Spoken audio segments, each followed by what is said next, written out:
Hello, how are you? Yeah, I'm very well, thank you. You?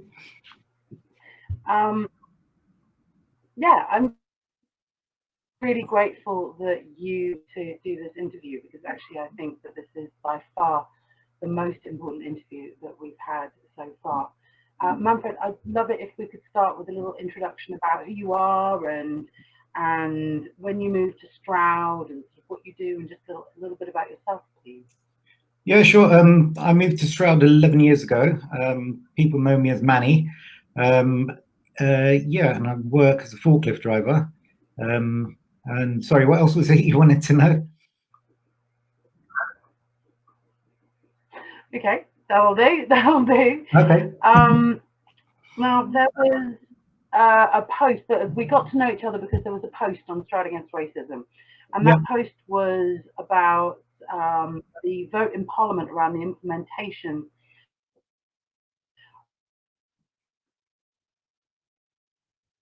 of the Grenfell inquiry. That's And correct. Yeah. you commented on my post, and I wanted to know why you commented on that post and what you said. All right. Basically, it affected me because I lost my 12-year-old niece on that fateful night in Grenfell. She was only 12. Um, so yeah, so I just thought I'd just let people know.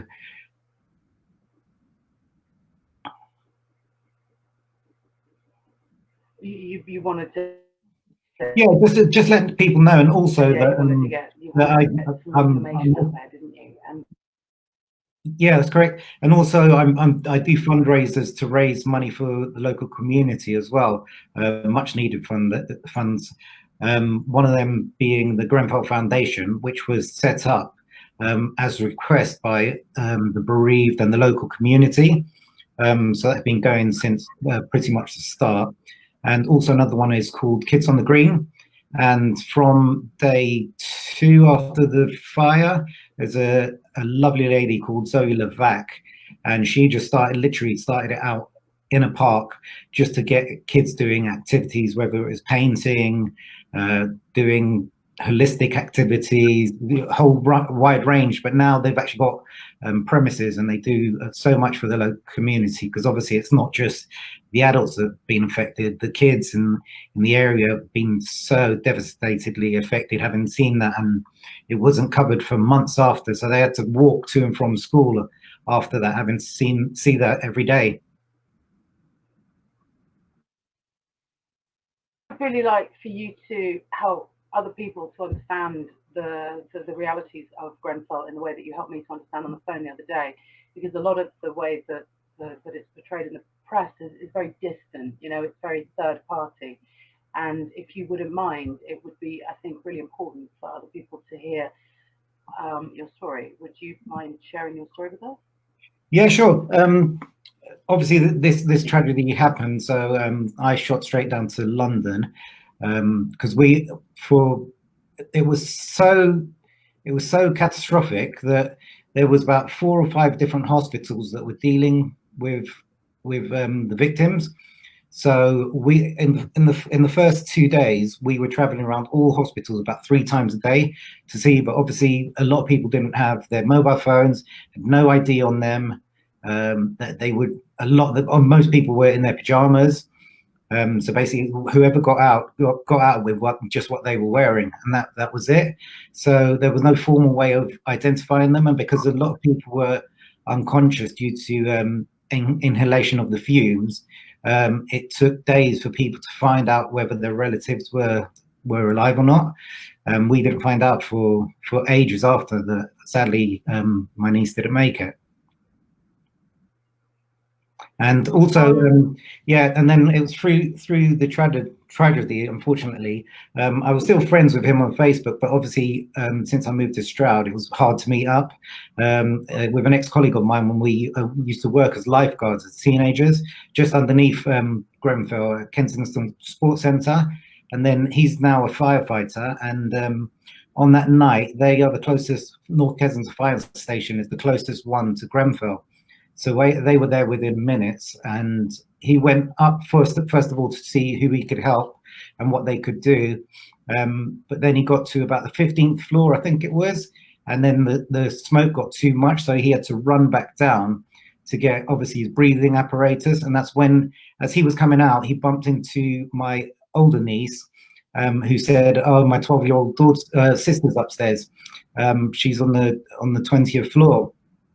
So he gave her the flat number.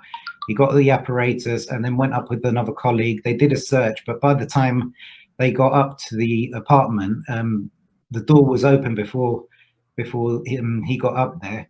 And yeah, so she had moved somewhere, so he didn't know. And then he sort of went round, because there was 6 flats on each floor. So then he searched around the rest of the flats, and then helped as many people as he could, and then had to go back down because the timer on his breathing apparatus was running out. So yeah, and then since then we've tried to do as much as we can. Last year we did a swimathon, raised £6,000 for the charities.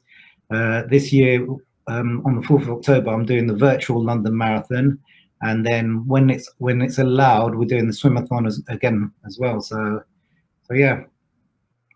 So that's our story. And that's really amazing. That's I mean, it's different people work through grief in different ways, and the way that you think that you're working through your grief is incredibly positive. So I'm really inspired by the way that you've developed your relationship with Dave. Yeah, I mean, we were always friends. We always like connected. I mean, I've known him since we were like 18. But this year, I mean, when this happened, it has brought us much closer. And every time we see each other, we cry, we hug it out. But he says on our Just Giving page, like if you watch the video, he says that obviously myself and my family have been strength for him as well, because obviously some of the things that he saw on that night were beyond belief on something that should never have been allowed to happen. And have you found that the charity work that you're doing and the fundraising that you're doing has helped you to feel like you're taking control, and it's been a really positive outlet? Well, it is an outlet because it's good for your mental health as well, because obviously I didn't get down there till after the fire was out, but just seeing people in like something looked like the end of the world movie, where people are just walking around just not knowing what to do. You've got like 24 floors of flats where the people are all just down on the streets not knowing what to do, where to go, and the government definitely didn't act quick enough on that, because it was just the rest of the community that were helping people for the first couple of days. And Theresa May didn't make it down until like 3 days later, and she didn't come and see the people. She was behind the police protection. And then yeah, it's just the way that the whole situation was dealt with is just terrible. And how do you feel about this latest voting down of the recommendations from phase 1? Oh, it's just terrible, because I don't understand why anybody would want to pass that through, because that could prevent more tragedies like this happening. So yeah, it's just saddening that they feel that they can just get away with things like these. What do you think that we as Stride Against Racism can do to support your fundraiser? What would you like people to do? We've got the link in the comments. Yeah, I mean the link's there. So if people can donate, if they can, that's fine. If not, if they can still share it as well. Yeah, it's just about getting exposure. Yeah, so we can raise as much funds as we can for the community. Yeah. Thank you very much for your time. No problem. I hope it was helpful. And well, I hope that lots of people watch this and understand why you're doing what you're doing. Yeah. And share the link, and let's get as much money as we can. Now you have a target of 5,000, and you're getting closer and closer to that, aren't you? Yes, we are. We're on 2,700 at the moment, I believe. Yeah, roughly about that sort of area. But yeah, it'll be good. And if people see me running around in my green vest, they could wave.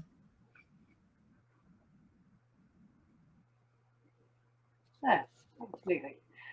Thank you very much, and thank you for sharing your thoughts. Okay, no problem. Thank you very much. Have a good evening. Take care. Take care. Bye-bye.